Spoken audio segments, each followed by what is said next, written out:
ಎರಡನೇ ಶ್ಲೋಕದಲ್ಲಿ ಹೇಳ್ತಾರೆ, ಏತಾವದೇವ ಜನನೆ ಸ್ಪೃಹಣೀಯಮಾಸ್ತೆ ತ್ವದ್ವಂದನೇಷು ಸಲಿಲಸ್ಥಗಿತೆ ಚ ನೇತ್ರೇ ಸಾನ್ನಿಧ್ಯಮುತ್ಯದರುಣಾಯುತಸೋದರಸ್ಯ ತ್ವದ್ವಿಗ್ರಹಸ್ಯ ಪರಯಾ ಸುಧಯಾ ಪ್ಲುತಸ್ಯ.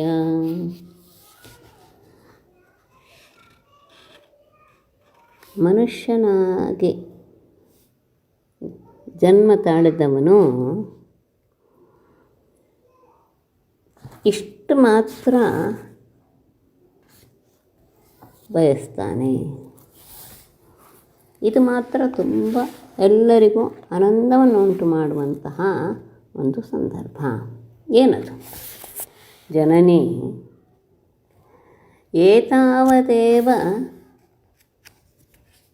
ಸ್ಪೃಹಣೀಯಂ ಆಸ್ತೆ, ಇಷ್ಟು ಮಾತ್ರ ನಾನು ನಿನ್ನಲ್ಲಿ ಬೇಡಿಕೊಳ್ತೇನೆ. ಯಾವುದು? ತ್ವದ್ವಂದನೇಷು, ನಿನಗೆ ನಮಸ್ಕಾರ ಮಾಡ್ತಾ ಇರುವಾಗ, ನೇತ್ರೇ ಸಲಿಲಸ್ಥಗಿತೆ, ಕಣ್ಣುಗಳೆರಡೂ ಆನಂದ ಬಾಷ್ಪದಿಂದ ತುಂಬಿ ಹೋಗಿರಬೇಕು.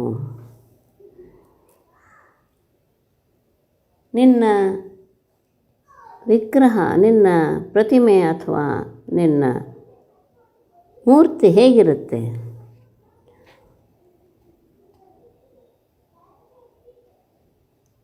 ಉದ್ಯದರುಣಾಯುತ ಸೋದರಸ್ಯ, ಆಗ ತಾನೇ ಉದಯಿಸ್ತಾ ಇರುವಂತಹ ಅರುಣ, ಅವರ ಸಾವಿರಾರು ಅರುಣಗಳ ಕಾಂತಿಗೆ ಸಮಾನವಾದಂತಹ ಮತ್ತು ಪರಯಾ ಸುಧಯಾ ಆಪ್ಲುತಸ್ಯ, ಶ್ರೇಷ್ಠವಾದಂತಹ ಅಮೃತದಿಂದ ತೊಯ್ದು ಹೋಗಿರುವಂತಹ ತ್ವದ್ವಿಗ್ರಹಸ್ಯ ಸಾನ್ನಿಧ್ಯಂ, ನಿನ್ನ ಮೂರ್ತಿಯ ಸಾನ್ನಿಧ್ಯ ಅಂದರೆ ಸಾಮೀಪ್ಯ. ಇದು ಮಾತ್ರ ಯಾವಾಗಲೂ ನಾನು ಬಯಸುವಂಥದ್ದು.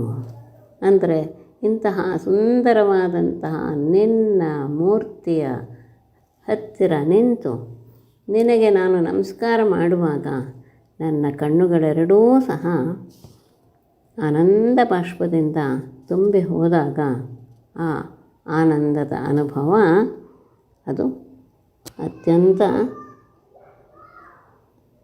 ಉತ್ತಮವಾದದ್ದು ಮತ್ತು ಅದು ಅನುಭವಿಸಿದವರಿಗೆ ಮಾತ್ರ ತಿಳಿಯುವಂಥದ್ದೇ ಹೊರತು ಅದು ಬಾಯಿಯಿಂದ ಹೇಳುವುದಕ್ಕೆ ಸಾಧ್ಯವಿಲ್ಲ. ನಿನ್ನಲ್ಲಿ ಪರಿಪೂರ್ಣವಾದ ಮನಸ್ಸನ್ನು ನಾನು ತೊಡಗಿಸಿದಾಗ ನಿನಗೆ ನಮಸ್ಕಾರ ಮಾಡುವಂತಹ ಸಂದರ್ಭದಲ್ಲಿ ಸಾವಿರಾರು ಅರುಣರ ಶೋಭೆಗೆ ಸಮಾನವಾದಂತಹ ಕಾಂತಿಯನ್ನು ಹೊಂದಿರುವವಳು ನೀನು. ಅಂತಹ ನಿನ್ನ ಮೂರ್ತಿ ಅಷ್ಟೇ ಅಲ್ಲ, ಅತ್ಯಂತ ಶ್ರೇಷ್ಠವಾದಂತಹ ಅಮೃತದಿಂದಲ ವ್ಯಾಪ್ತವಾದಂಥದ್ದು ನಿನ್ನ ಶರೀರ. ಅಮೃತಮಯವಾದಂತಹ ಶರೀರ, ಅರುಣಮಯವಾದಂತಹ ಶರೀರ. ಇಂತಹ ಶರೀರವನ್ನು ಹೊಂದಿರುವ ನಿನ್ನ ಮೂರ್ತಿಯ ಹತ್ತಿರ ನಾನು ನಮಸ್ಕಾರ ಮಾಡುವಾಗ ನನ್ನ ಕಣ್ಣುಗಳೆರಡು ಆನಂದದಿಂದ ತುಂಬಿ ಹೋಗಬೇಕು. ಇಷ್ಟೇ ನಾನು ನಿನ್ನನ್ನು ಬೇಡ್ತೇನೆ.